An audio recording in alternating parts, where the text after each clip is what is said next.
प्रधानमंत्री नरेंद्र मोदी, आंध्र प्रदेश के सीएम और अडानी पर हुआ केस दर्ज, सम्मन भेजा गया है। जी हां, बिल्कुल ये कोई फेक न्यूज नहीं है, ये बिल्कुल सही खबर है। लेकिन ये केस दर्ज हुआ है अमेरिका में, नोटिस आ गया है बाकायदा। आरोप पता है क्या है? आरोप है कि ये लोग पेगासस का इस्तेमाल करते हैं और भ्रष्टाचार करते हैं। नमस्कार, मैं शंभू कुमार सिंह और आप देख रहे हैं नेशनल दस्तक। ये खबर कोई टीवी अखबार आपको नहीं दिखाएगा, क्योंकि प्रधानमंत्री मोदी पर केस दर्ज हुआ है। वहीं यूपी में एक बीजेपी के मेयर ने 25 लाख की सुपारी दे दी एक पूर्व विधायक के खिलाफ। यह भी बड़ी खबर है। लेकिन सबसे पहले भारतीय मूल के डॉक्टर ने पीएम मोदी, आंध्र प्रदेश के सीएम जगन मोहन और अडानी के खिलाफ मुकदमा दायर किया है और अमेरिकी कोर्ट ने इसको नोटिस भी भेज दिया है। जब आप इस पूरी खबर को समझेंगे तो आप हिल जाएंगे।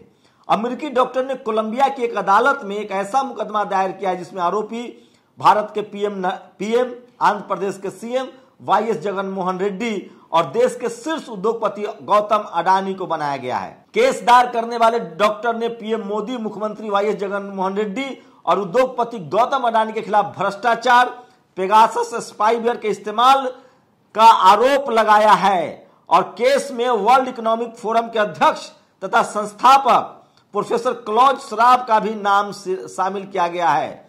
यूएस के डिस्ट्रिक्ट कोर्ट ने इनको लेकर समन जारी किया है और भारत की तरफ से इसकी पैरवी जो कर रहे हैं वो भारतीय अमेरिकी अटॉर्नी रवि बत्रा ने किया है।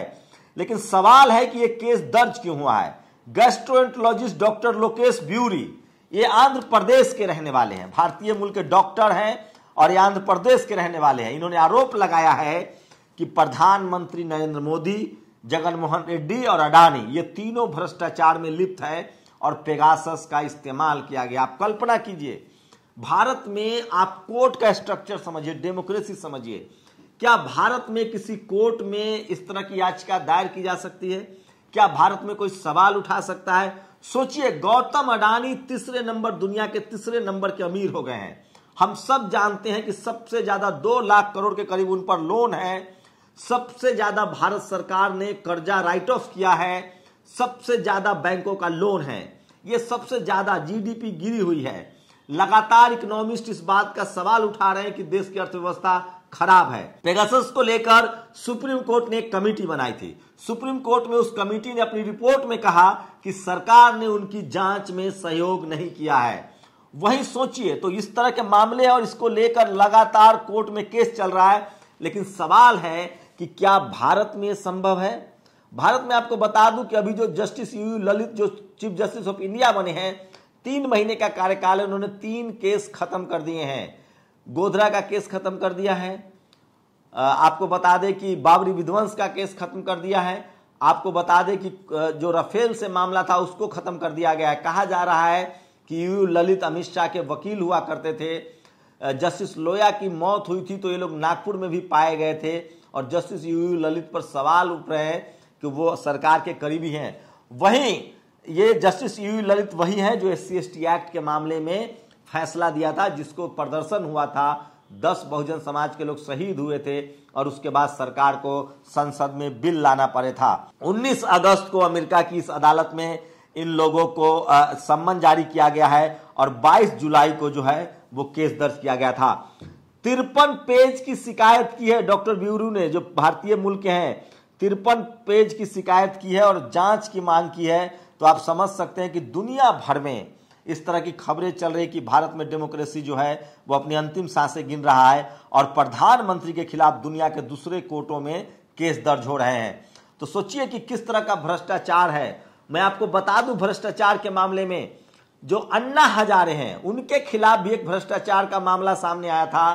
तब कांग्रेस महाराष्ट्र में थी और केंद्र में भी थी और उसकी जांच नहीं करवाई गई थी। अन्ना हजारे ने अपने ट्रस्ट का पैसा अपने जन्मदिन पर बर्बाद कर लिया था, उसको लेकर एक जांच हुई थी। अब वो अन्ना हजारे सोए हुए हैं, अब तक वो धरना प्रदर्शन नहीं कर रहे हैं। वही एक और बीजेपी से जुड़ी खबर है, पूर्व एमएलए के मर्डर के लिए दी गई 25 लाख की सुपारी, करप्शन का चिट्ठा खोला तो बढ़ी रंजिश, बीजेपी चेयरमैन समेत 6 अरेस्ट। ये कहीं बाहर की खबर नहीं है, अलीगढ़ की खबर है, जहां एक बीजेपी का मेयर सोचिए, मेयर जो है वो एक विधायक को मारने के लिए, पूर्व विधायक को मारने के लिए 25 लाख रुपए का सुपारी देता है। अब उसकी गिरफ्तारी हो गई है, पूर्व विधायक की जान बच गई है क्योंकि पुलिस ने सही समय पर काम किया। आपने इसी तरह से मथुरा में देखा था किस तरह से एक बच्चे को उठा लिया गया था और वो बीजेपी नेता के घर मिला था, वो बच्चा महिला नेता के। बिहार के एक बीजेपी के एमएलसी का शराब पीकर वीडियो वायरल हो रहा है, उसकी भी जांच है। तो सोचिए, इस तरह की वो तमाम खबरें हैं जो इस देश की मीडिया, टीवी, अखबार आपको नहीं दिखाता है, लेकिन ये वो तमाम खबरें हैं जो सोशल मीडिया पर वायरल होते रहते हैं। और नेशनल दस्तक की लगातार कोशिश होती है कि इस तरह की खबरें, सरकार के सत्ता से जो खबरें जुड़ी हुई है उसको पूछा जाए। एक और खबर बताऊंगा आपको, सोचिए किस तरह से पुर्तगाल में एक भारतीय मूल की महिला की मौत हो जाती है और वहां के स्वास्थ्य मंत्री ने इस्तीफा दे दिया है। पुर्तगाल में एक भारतीय महिला की मौत होती है और वहां के स्वास्थ्य मंत्री इस्तीफा दे देती हैं।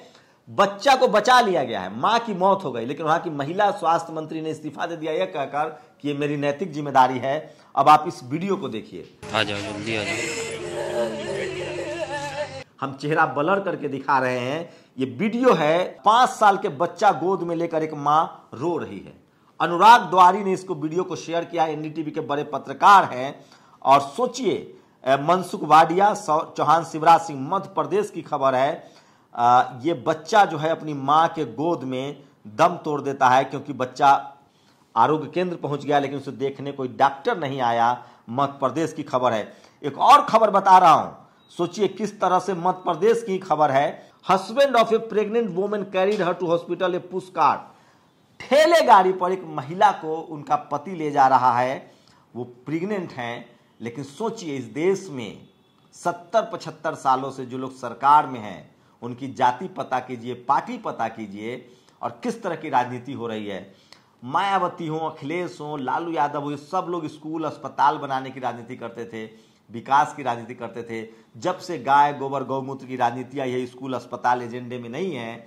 और शायद इसीलिए सिसोदिया की आपको तारीफ करनी होगी जिन्होंने स्कूल को एक राजनीतिक विषय बना दिया है, डिस्कोर्स बना दिया है। तो आप सोचिए, पुर्तगाल में एक भारतीय महिला की मौत होती है, वहां के हेल्थ मिनिस्टर इस्तीफा दे देते हैं। भारत में ऐसा संभव है क्या? लेकिन मेरा सवाल इस देश के उन लोगों से है जो media, judiciary, college, university, bureaucracy और बिजनेस में हैं, जो पढ़े लिखे हैं। मैं उन लोगों से सवाल नहीं पूछ रहा हूं जो आज भी मजदूर हैं, मजबूर हैं, जिनको मजबूर बना के रखा गया है। सवाल है कि ये पढ़े लिखे लोग क्यों नहीं दबाव बनाते हैं अस्पताल के लिए, स्कूल के लिए? कौन लोग हैं जो दिन भर हिंदू मुस्लिम में खेल को फंसा के रखते हैं? मैं एक अगली रिपोर्ट में बताऊंगा कि एनसीआरबी के आंकड़े आए हैं, सबसे ज्यादा इस देश में, राज्य कोई भी हो, एससी, एसटी, ओबीसी के लोग मारे गए हैं जातीय हिंसा में, जाति के आधार पर उन पर अत्याचार हुआ है। लेकिन सोचिए इस देश का मीडिया, आपको लगता नहीं है कि एक दिन मीडिया इस देश में हेल्थ का खबर चलाए, सरकार की चूल्हे हिल जाएंगी? एक दिन स्कूल की खबरें चलाए, सरकार की चूल्हे हिल जाएंगी? एक दिन बेरोजगारी की खबर चलाए, सरकार की चूल हिल जाएंगी?